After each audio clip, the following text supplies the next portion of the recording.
Hello friends, welcome back to our channel. Today we are going to discuss Harenka dynasty and Mauryan Empire.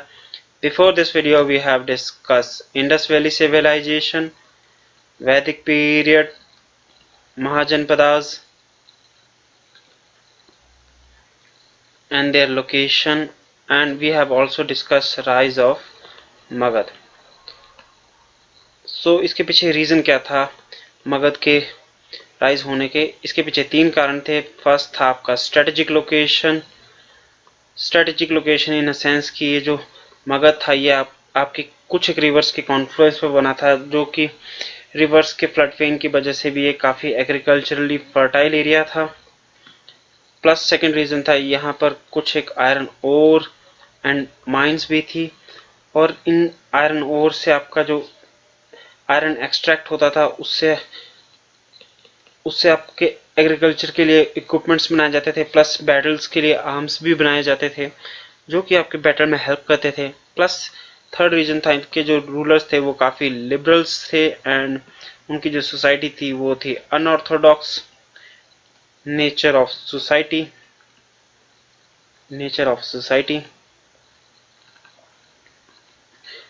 यही कुछ एक reason थे जिसकी वजह से जो मगध जनपद था वो एस्टैब्लिश हुआ, और ये इन महाजनपदास में विक्टोरियस एमर्ज हुआ। और यहीं पे सबसे पहली जो डायनेस्टी थी एमर्ज हुई जिसका नाम था हरेंका डायनेस्टी, और इसके जो इनिशियल फाउंडर थे वो थे बृहद्रथ, जरासंध, बट इसके जो फॉर्मल फाउंडर माने जाते हैं वो है बिंबिसार, जिन्होंने अपनी एक न्यू डायनेस्टी एस्टैब्लिश की जिसका नाम था हरेंका डायनेस्टी। और इनका जो टाइम पीरियड माना जाता है वो है 544 बीसी टू 492 बीसी, और इनकी जो कैपिटल थी वो थी राजगृह। अब किसी भी किंग का एक मेन पर्पज होता है कि वो अपनी टेरिटरी एक्सपैंड करे। अब जब ये टेरिटरी एक्सपैंड होगी तो वो यहाँ से कुछ एक रेवेन्यू जनरेट होगा, टैक्सेशन की वजह से आपकी आर्मी बढ़ेगी। जो आर्मी बढ़ेगी वो और टेरिटरी एक्सपैंड करने में हेल्प करेगी, प्लस वहाँ से और रेवेन्यू जनरेट होगा, प्लस राजा की भी प्रेस्टीज बढ़ेगी। अब राजा तीन तरीकों से आपकी जो टेरिटरी है वो एक्सपैंड कर सकता था। फर्स्ट है आपका मिलिट्री कॉन्क्वेस्ट, सेकंड हो गया मैट्रिमोनियल अलायंस, और थर्ड हो सकता है आपका कि आप किसी एक राजा के साथ फ्रेंडशिप कर लो। अब मिलिट्री कॉन्क्वेस्ट में ऐसा होता था कि आप सीधा एक किसी दूसरी टेरिटरी पर अटैक कर लो और उसको एक्वायर कर लो, तो उससे भी आपकी टेरिटरी एक्सपैंड होगी। सेकंड रीजन है आपका मैट्रिमोनियल अलायंस। अब इसमें देखते हैं कि आपकी कैसे जो राजा की जो टेरिटरी है वो एक्सपैंड होती है। फॉर एग्जांपल ये दो एक किंग है, किसी भी टेरिटरी के किंग हो सकते हैं। अब ये मैरिज कर लेता है राजा की बहन से या डॉटर से भी। अगर ये शादी कर लेता है तो फॉर एग्जांपल इसको कुछ एक गिफ्ट भी मिलते हैं शादी के तौर पर यहाँ पर, और ये यहाँ से जो ये टेरिटरीज मिली है यहाँ पर टैक्सेशन करके इसको अपने टैक्सेशन कर सकता है। यहाँ से भी आपको रेवेन्यू जनरेट होगा जो कि आपके आर्मी के लिए यूज हो सकता है, प्लस ये आपका इन्हीं के टेरिटरी का पार्ट होगा। एंड सेकंड रीजन ये भी हो सकता है कि फॉर एग्जांपल ये एक और राजा है और ये राजा चाहता है कि ये इससे बैटल करना चाहता है, बट इसकी आर्मी है वो इतनी नहीं है कि वो इसको हरा पाए। सो ये क्या कहता है कि आओ आप हम दोनों इसके ऊपर अटैक कर लेते हैं इसके ऊपर ताकि हम जीत जाएं, और ये टेरिटरीज इसमें जो इसकी जो टेरिटरीज होगी वो इनके पास आ जाएगी, तो इसे भी एक आपकी टेरिटरी एक्सपैंड हो सकती है। प्लस थर्ड रीजन है आपका फ्रेंडशिप, ये भी थोड़ा सा मैट्रिमोनियल अलायंस की तरह से ही है। सो बिंबिसार ने आपके दो पॉलिसीज अडॉप्ट की, मिलिट्री कॉन्क्वेस्ट की, और सेकंड थी आपकी वो थी आपकी मैट्रिमोनियल अलायंस की उन्होंने काशी के राजा प्रसन्नजीत, उन्होंने बिंबिसार ने शादी की काशी के राजा जो प्रसन्नजीत थे उनकी सिस्टर के साथ जिसका नाम था महाकोशला देवी, और जो सेकंड थी वो थी लिच्छवी की प्रिंसेस चिल्लाना जो थी आपकी चेतक की सिस्टर। और कहा जाता है कि जो चेतक की जो डॉटर थी वो थे आपके महावीर जैन की मदर। और जो थर्ड मैट्रिमोनियल अलायंस थी वो उन्होंने की मद्रा की प्रिंसेस खीमा के साथ। और मिलिट्री कॉन्क्वेस्ट उन्होंने हराया अंग महाजनपद के राजा ब्रह्मदत्त, और वहां पर अपने जो बेटे अजातशत्रु उसको एक गवर्नर के रूप में वहां पर प्लेस कर दिया, प्लस इन्होंने बिंबिसार ने अवंती के जो रूलर थे जिनका नाम था चंद प्रद्योत, वो आपके जॉन्डिस डिजीज से बीमार थे। तो उनकी हेल्प करने के लिए उन्होंने अपना जो एक वैद्य था जिसका नाम था जीवक, उसको भेजा था उनकी हेल्प करने के लिए। ये हमने पहले डिस्कस कर लिया है कि बिंबिसार ने आपके तीन के साथ आपकी मैट्रिमोनियल अलायंस की थी, जिसमें फर्स्ट थे आपके काशी के रूलर प्रसन्नजीत जिनकी सिस्टर थी महाकोशला देवी। सेकंड के साथ की थी जो थी लिच्छवी के प्रिंसेस जिनका नाम था चिल्लाना, और वो थी चेतक की सिस्टर। थर्ड है आपके मद्रा की प्रिंसेस, और ये लाइन भी हमने डिस्कस कर ली है कि इन्होंने अवंती के जो रूलर थे जिनका नाम था चंद प्रद्योत, उनको भेजे थे जीवक वैद्य to treat him from jaundice. अब इनके टाइम पीरियड में एक और दिखा गया है कि जो Ptolemy epigraphist of Greek and Egypt, उन्होंने अपना जो एम्बेसडर था वो भेजा था बिंबिसार के कोर्ट में, और इन्हीं के टाइम में स्टार्ट हुआ था कॉइनेज सिस्टम। इससे पहले था आपका बार्टर सिस्टम और कौड़ी का सिस्टम, और ये आपके कंटेम्प्रेरी थे बुद्धा के, और also a good friend of Buddha. और जो नेक्स्ट इम्पोर्टेंट रूलर थे आपके हरेंका डायनेस्टी के, उनका नाम है अजातशत्रु जिनका टाइम पीरियड स्टार्ट होता है 492 टू 462 बीसी, और इन्होंने अपने फादर को मार दिया था, और उन्होंने मारा था उनको बिकॉज ऑफ स्टार्विंग, मतलब भूखा ही मार दिया था उनको।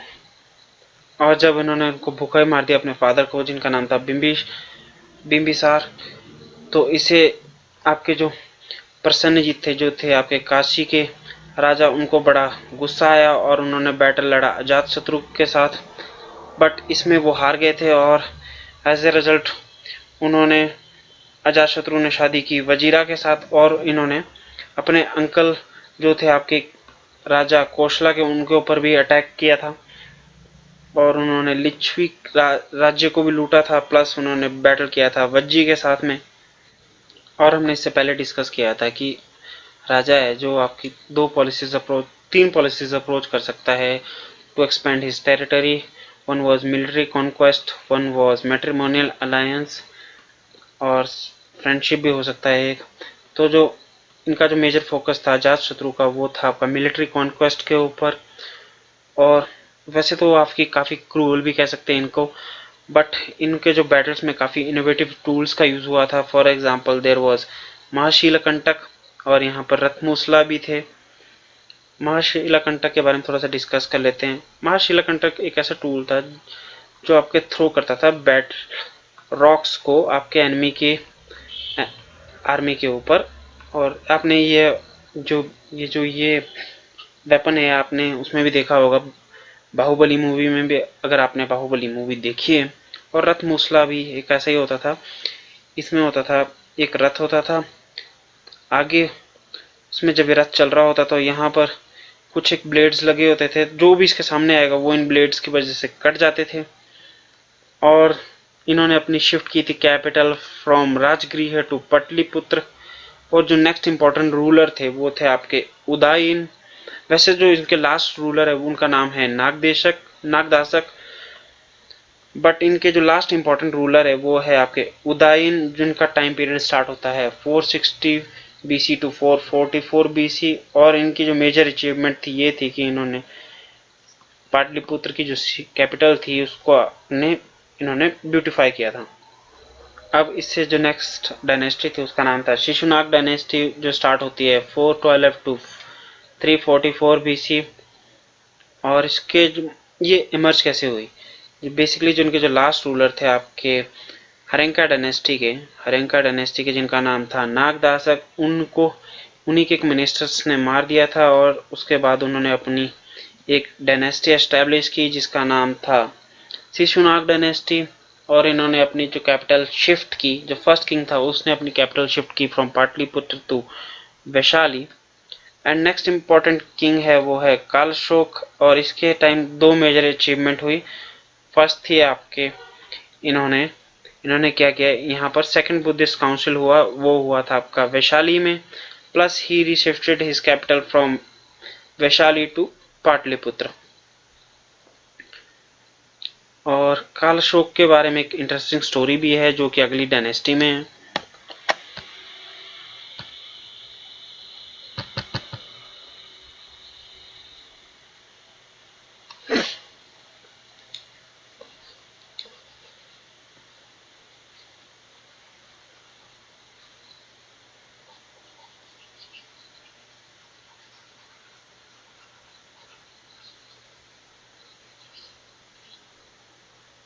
एंड नेक्स्ट इंपॉर्टेंट डायनेस्टी थी वो थी आपकी Nanda dynasty, which starts from 344 BC to 323 BC.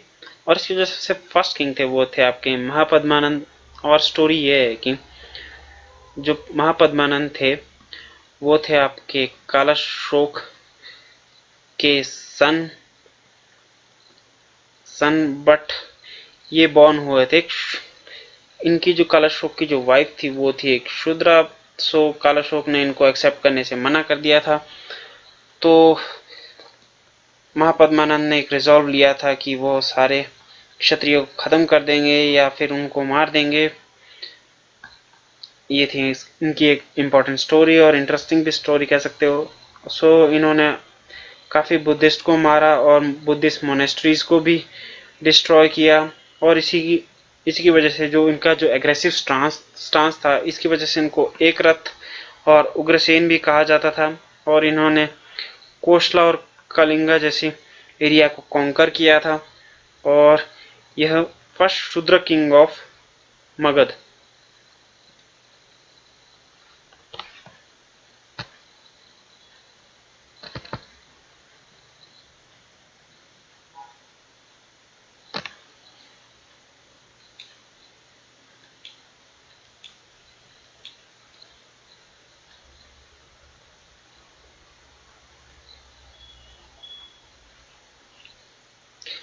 जो नेक्स्ट इंपॉर्टेंट किंग थे वो थे आपके धनानंद, और जो कि जाने जाते हैं अपनी वेरी लार्ज स्टैंडिंग आर्मी की वजह से।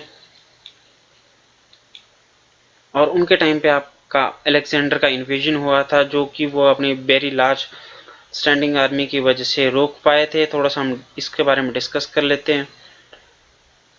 सो ये थोड़ा सा मैप हो गया। सो ये हो गई रिवर व्यास। तो अलेक्जेंडर का जब इन्वेजन हो रहा था तो धनानंद अपनी आर्मी की वजह से यहाँ पर रिवर व्यास में इनको रोक दिया था।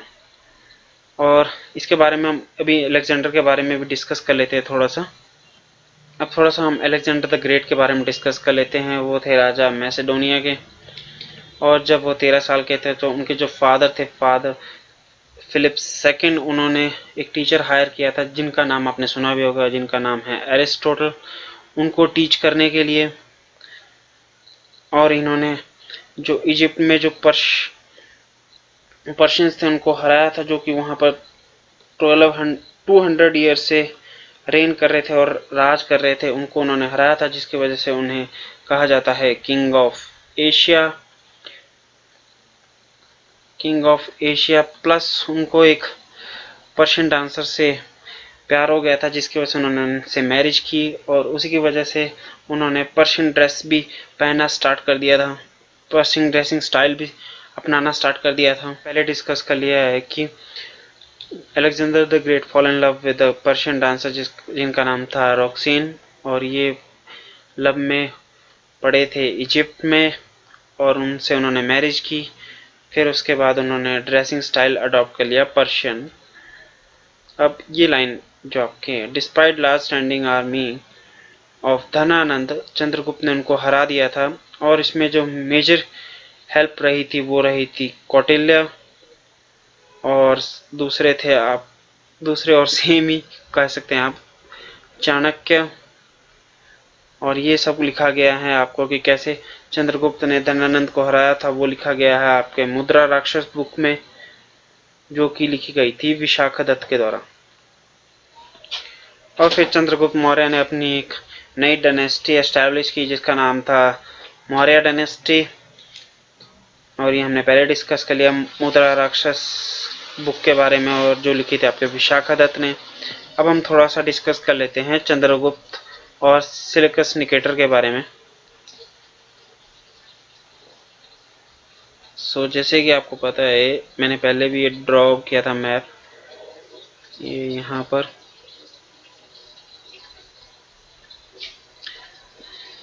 आर्यन इन्वेजन रोक दिया था आपका धनानंद ने यहाँ पर रिवर व्यास के ऊपर। उसके बाद ये यहाँ से लेफ्ट कर गए थे और इन्होंने अपना जो एक गवर्नर थे सेल्यूकस निकेटर, उनको यहाँ पर रख दिया था to govern this territory.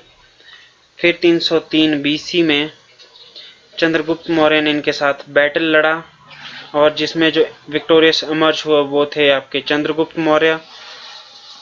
Maurya, जिसकी वजह से यहाँ पर ट्रीटी एस्टैब्लिश हुई, friendship treaty plus matrimonial alliance भी एस्टैब्लिश हुआ इन दोनों के बीच में।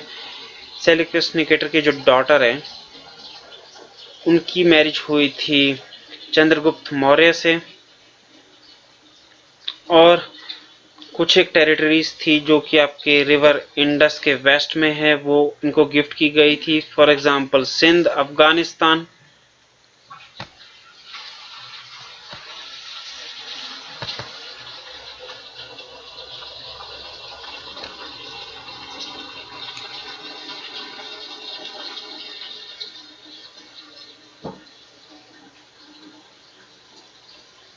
ये भी हमने पहले डिस्कस कर लिया है कि as a result of battle Nicator was defeated and had to cede Sindh, Afghanistan and area lying west to the river Indus, and matrimonial alliance was established between them, and ये भी हमने पहले discuss कर लिया है।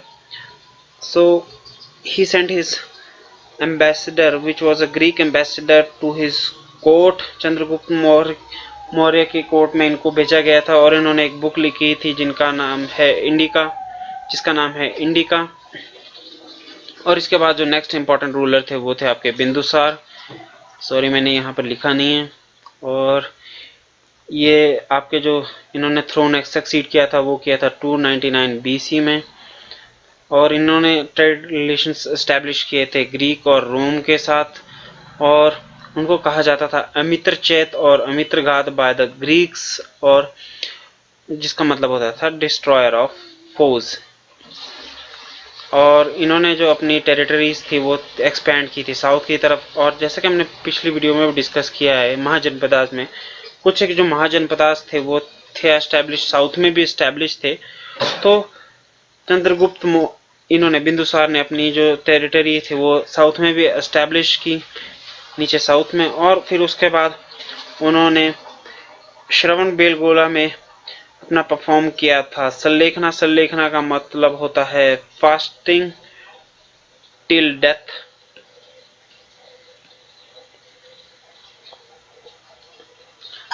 और इसके बाद जो नेक्स्ट इंपॉर्टेंट रूलर थे वो थे आपके अशोका,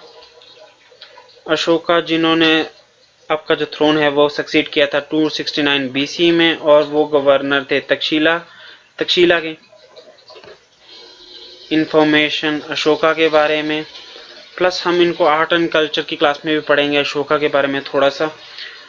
जो इनके ऊपर जो इंस्क्रिप्शंस थी वो मोस्टली रिटन होती थी ब्रह्मी में, खरोष्टी में और अरेमिक, ग्रीक, और लैंग्वेज होती थी ग्रीक, अरेमिक एंड संस्कृत।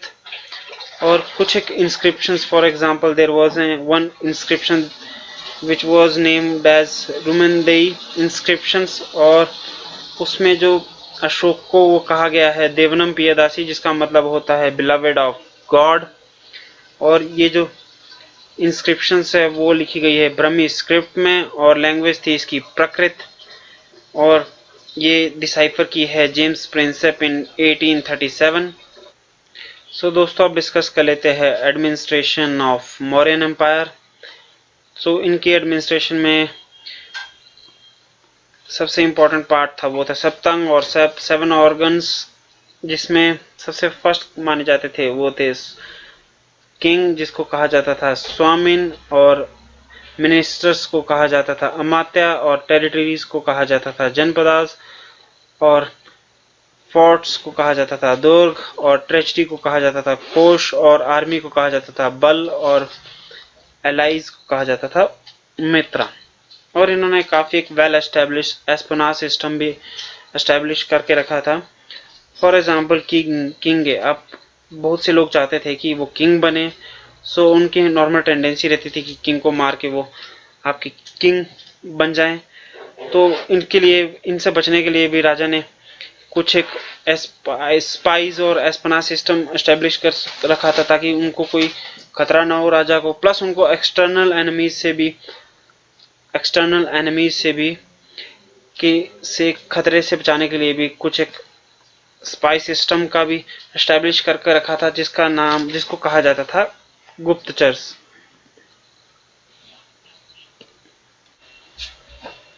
और ये लाइन हमने पहले डिस्कस कर ली है कि एस्पना सिस्टम और स्पाई सिस्टम, और जो सिटी के सुपरिटेंडेंट होते थे उनको कहा जाता था नगरिका, और एस्पनाज और स्पाइस को कहा जाता था गुप्तचर। और जुडिशियल डिसीजन से वो थे आपके 4 प्रकार के, जिसमें फर्स्ट था आपका धर्म और रिस्पॉन्सिबिलिटी, कि किसकी क्या रिस्पॉन्सिबिलिटी होती थी, उसके हिसाब से आपके जुडिशियल डिसीजंस लिए जाते थे। सेकंड था आपका व्यवहार, जिसको कहा जाता है करंट लीगल कोड। थर्ड होते थे आपके चरित्र मतलब कस्टम्स और ट्रेडिशंस पे भी जुडिशियल डिसीजंस लिए जाते थे। एंड फोर्थ थे राज्य शासन। फॉर एग्जाम्पल किंग के कोर्ट में आपकी कुछ एक लोग अपनी प्रॉब्लम लेकर आए हैं, फॉर एग्जाम्पल इनके बीच में कुछ इशू है, तो राजा इनको सॉल्व करने के लिए जो भी आदेश दिया जाता था वो आपका कहलाता था रॉयल डिक्री और राजा का आदेश। और यह भी एक जुडिशियल डिसीजन के रूप में काम करता था।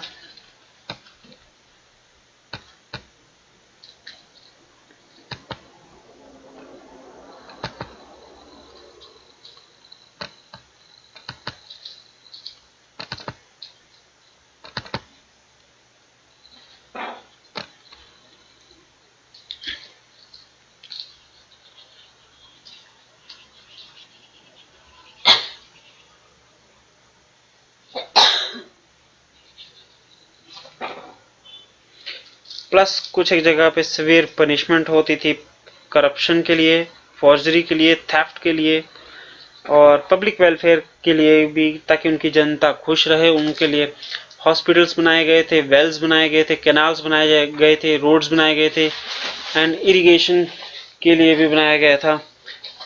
और जो सेकंड, और कुछ एक लैंड थी, स्पेशल एग्रीकल्चरल लैंड थी, जिसका जो रेवेन्यू, जिसमें जो भी क्रॉप की जाती थी उसको जो बेच के जो भी मिलता था वो जाता था आपका रॉयल ट्रेजरी में, और जिसे कहा जाता था सीता लैंड, और इसको सुपरवाइज करते थे सीताध्यक्षक।